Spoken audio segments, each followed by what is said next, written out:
ಬನ್ನಿಯ ಸ್ವಚ್ಛತೆಯ ಪಾಠ.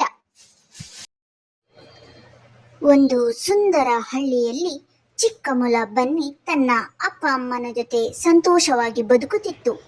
ಅಮ್ಮನ ತತ್ತೀನಿ. ಬನ್ನಿ ತುಂಬಾ ಚಂಚಲ. ಆಟವಾಡೋದು ಅಂದರೆ ಅದಕ್ಕೆ ತುಂಬಾ ಇಷ್ಟ. ಹೇ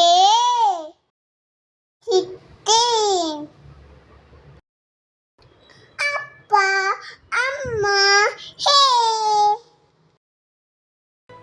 ಆದರೆ ಒಂದು ಸಮಸ್ಯೆ ಇತ್ತು. ಅದು ಯಾರ ಮಾತನ್ನು ಸರಿಯಾಗಿ ಕೇಳುತ್ತಿರಲಿಲ್ಲ.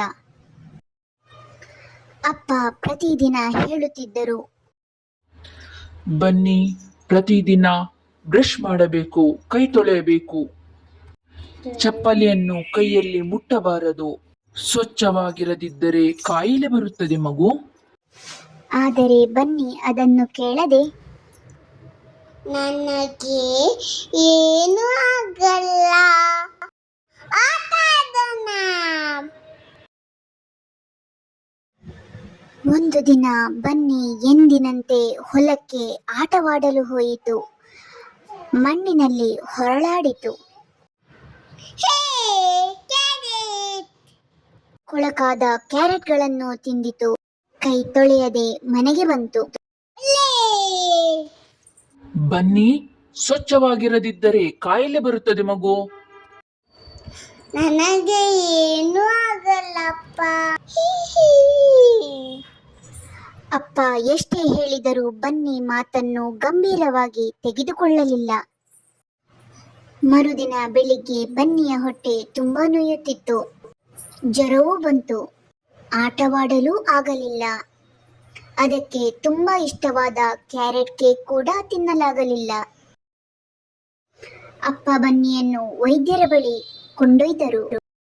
ಏನು ಬನ್ನಿ, ಹೊಟ್ಟೆ ನೋಯುತ್ತಿದೆಯೇ ಎಂದು ವೈದ್ಯರು ಪ್ರಶ್ನಿಸಿದರು.